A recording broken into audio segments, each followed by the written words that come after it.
The droplet stitch is a beautiful textured stitch that creates this cluster of color into one knit column. It works beautiful for variegated and highly speckled yarns, and this is how you do it. This technique is found in my Dancing Droplet Shawl.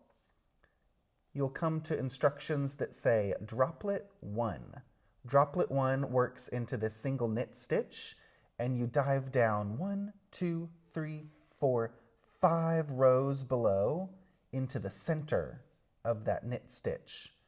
Pull a strand of yarn through, and it should be a long strand for the first one that matches the length of 5 rows. So one more time, dive down into the middle of that knit stitch, 5 rows below, and pull a long strand of yarn through. Then go into the next space. This is 4 rows below. Pull the yarn through, and it should match the length of 4 rows, so a little shorter than this. And then 3 rows below, pull a long strand of yarn through, 2 rows below, and 1 row below. This is the final space. It should be that space just below that stitch on your needle, so not here, but this is the final 5th stitch you're knitting. And that can be a regular length. So we have a really long strand, and they get a little bit shorter as we go up. Now you have 5 new stitches on your right needle. Pass each of them over.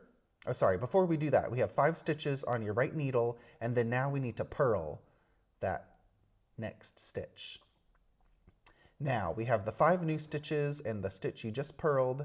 Pass each of these strands over everything. So I'm starting with that first long strand, and then I'm moving my way over, passing one at a time, and then finally you're left with a single stitch again. So it creates this beautiful textured gathered column. Purl to the next knit stitch. So that might be purl 3, or in the Dancing Droplet Shawl, you might have more purl stitches between your droplet stitches. So purl as instructed in the pattern, and then when it says droplet 1, we're going to dive down 1, 2, 3, 4, 5 rows below into the center of that knit stitch. Get a long strand, and then that's the 4th row below. This is 3 rows below, 2 rows below, and 1 row below. 5 new stitches on the right needle. Bring the yarn forward to purl 1.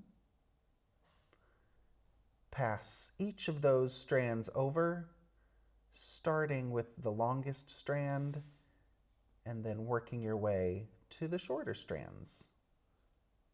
Beautiful texture. I'll show that one more time for you English style knitters. So if you knit with the yarn in your right hand, droplet 1, go down 1, 2, 3, 4, 5 rows below, insert the right needle tip into the middle of that stitch, pull the yarn through, and then give it a tug like this to make it a long strand. Now go 4 rows below and get another long strand of yarn. 3 rows below. Make sure you keep seeing these long strands of yarn on your needle and that they don't become very tight like that.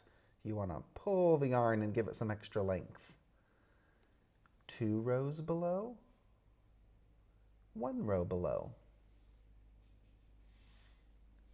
5 new strands of yarn on your right needle. Bring the yarn forward to purl. I'm going to take the yarn to the back because we need to pass all of these strands over everything. And there's the 5th one, creating that gathered droplet stitch. Let's do it just one more time. You'll repeat this pattern over and over again in the Dancing Droplet Shawl, so the more you do it, the more you practice, the easier it becomes. Wrap the yarn around 5 rows below, pull a long strand. This is 4 rows below, 3,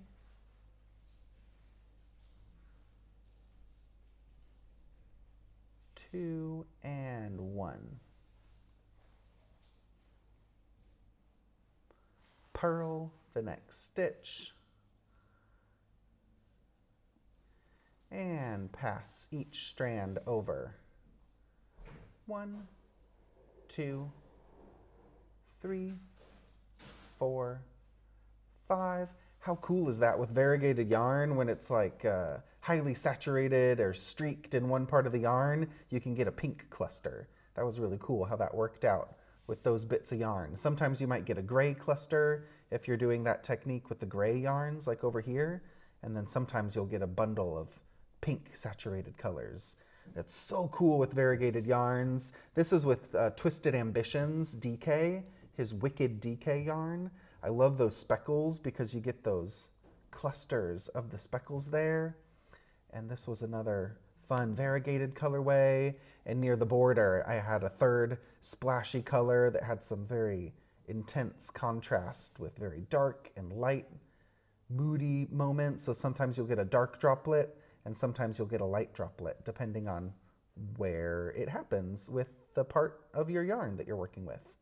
So the Dancing Droplet Shawl works with 4 colors of DK weight, so you'll get to practice that dancing droplet stitch with 3 colors faded together, and then the 4th color is for the border. So 4 colors, 1 skein each of DK yarn will make this big, beautiful shawl for the Dancing Droplet Shawl.